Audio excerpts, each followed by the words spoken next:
The morning mist still clung to the cornstalks when I stepped out onto my porch, stretching the stiffness from my back after another night of too little sleep.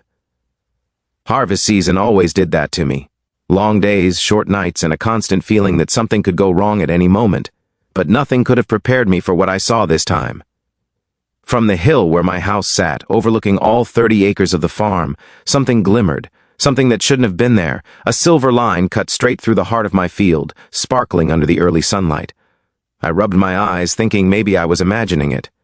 But as the fog drifted, the truth became painfully clear. It wasn't a reflection. It was water, and it was flowing through a fresh trench dug right across my property. My chest tightened. My mind raced. My boots hit the porch steps hard as I jogged toward my ATV. Gravel spit out from under the tires as I tore down the hill toward the field. Every bump made my stomach churn harder. The closer I got, the worse it looked. Half my cornfield, half my livelihood, was ripped apart like someone had taken a knife to the earth. Soil piled in uneven mounds, broken irrigation lines hung like exposed veins. And the water? It poured steadily, filling the trench, turning my neatly plowed field into a muddy canal I hadn't asked for, hadn't approved, hadn't even been warned about. 3 men in neon vests were standing near the trench, casually talking while leaning on shovels, like this was just another day's work.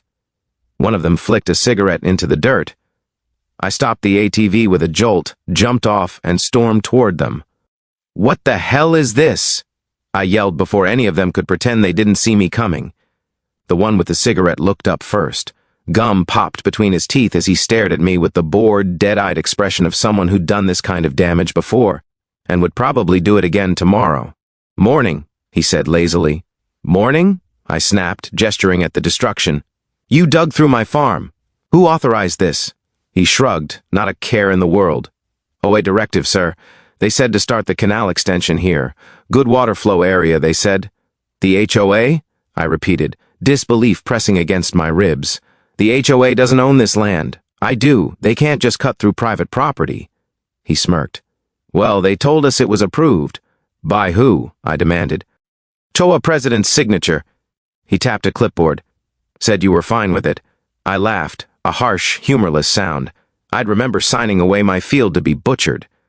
"Look," he said, straightening up. "We don't get involved in your disputes. We're contractors. We dig where they tell us to dig." "Then stop digging," I said, my voice low, dangerous. "Too late," he said with a shrug. "Project's already halfway through." Rage simmered through me, hot and sharp. I turned away from the men and looked down the length of the trench. It stretched like an open scar across my land, disappearing into the tree line. They had cut through fences, ripped out crops, and destroyed months of work, all without so much as a courtesy call. I pulled my phone from my pocket and dialed the HOA office. No one answered. I called again, still nothing. Fine. If they wouldn't come to me, I'd drag them here myself. 2 hours later, 5 members of the HOA board arrived in a caravan of SUVs. They stepped onto my property like they were stepping onto a display lot, adjusting their sunglasses, wrinkling their noses at the smell of damp soil as though nature itself was offensive to them. Leading the pack was the woman I least wanted to see, Karen Walters, the president of the HOA. She walked toward me with a practiced smile stretching so widely across her face it nearly looked painted on. "Good afternoon," she said, as if we were meeting for tea. "We hear there's some confusion?" "Confusion?" I repeated, struggling to keep my voice steady. "You dug a canal through my property." She blinked innocently. "We didn't. Our contractors did." "Because you told them to," I shot back. She lifted her clipboard, tapping it lightly with a perfectly manicured finger. "The community development plan includes improvements to water management. This canal will greatly benefit the neighborhood." I stepped closer, staring directly into her eyes. "This land is not part of your neighborhood. It's mine." Her smile thinned, sharpening like a blade. "Your land is adjacent to HOA property. The water flow affects everyone. We're simply enhancing the area." "You're trespassing," I said flatly. She sighed dramatically. "This again? You signed the consent form months ago." "No, I didn't." She held out a piece of paper with a signature. My signature, or at least a very poor imitation of it. The loop on the J was wrong. My actual signature never had that flourish at the end. They hadn't even tried to make it accurate. "That's fake," I said. instantly recognizing the forgery. She shrugged. Then take it up with the legal team. My jaw clenched so hard it hurt. The other board members exchanged uncomfortable glances but said nothing. Karen thrived on that silence, fed off it. She turned to admire the canal as if she were admiring a piece of art. "Isn't it lovely?" she said dreamily. "Once it's done, the water flow will be perfect." "Everyone wins." "Everyone?" I snapped. "You destroyed half my crop, my irrigation system is ruined, my fencing is torn out, and you think everyone wins?" She turned back to me, her smile fading into a cold, polished smirk. "You can let it be, or you can waste your money fighting us in court. Your choice." The threat hung in the air, heavy as the humidity. The contractors kept digging behind her, shovels scraping against roots and stone, each sound twisting deeper into my nerves. Karen glanced at her watch, apparently deciding she'd wasted enough time on me.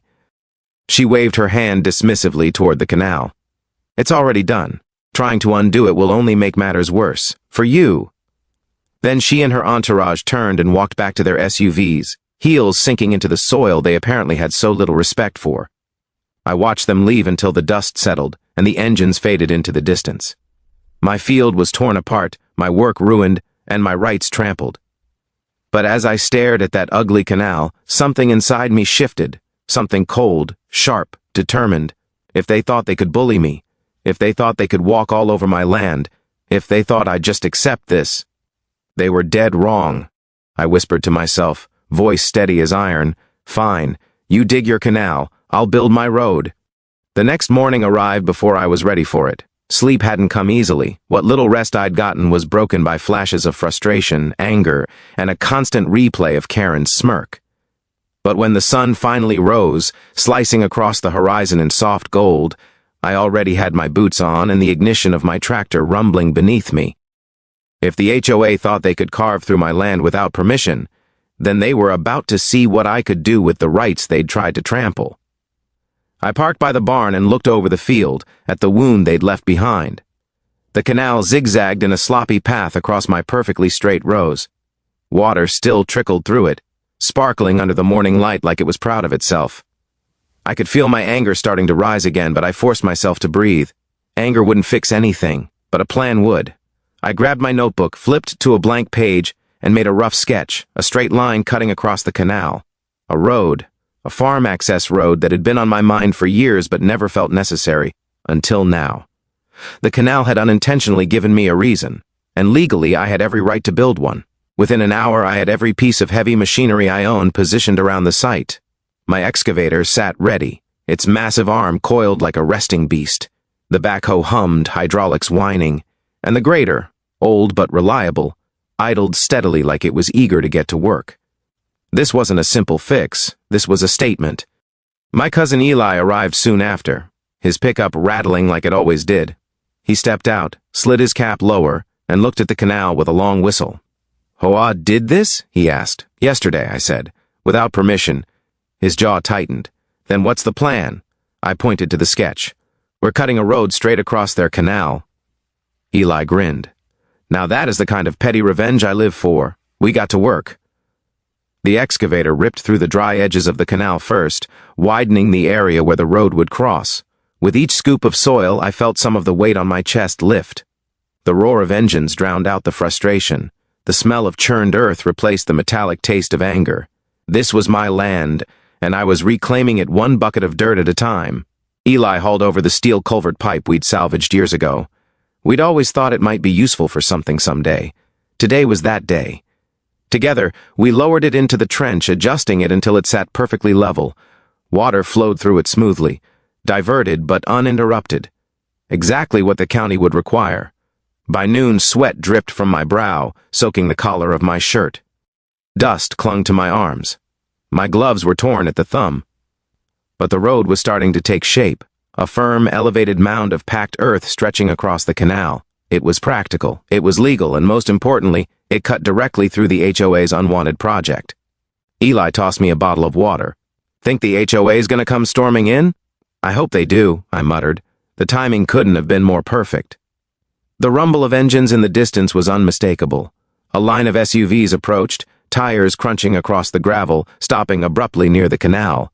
Doors flew open.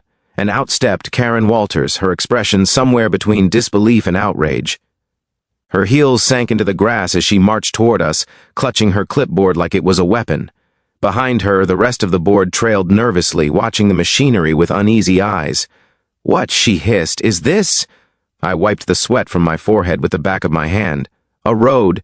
"You can't build a road here," she snapped, pointing wildly at the construction as though it might disappear if she yelled loud enough. "It's my land," I said simply. "I can build whatever I want. This road crosses our canal." I shrugged. "Your canal crosses my field." Her face flushed crimson. "This is vandalism." "No," I corrected calmly. "This is property improvement. Totally within my rights." "You're ruining community aesthetics." I nearly laughed. "You ruined my farm."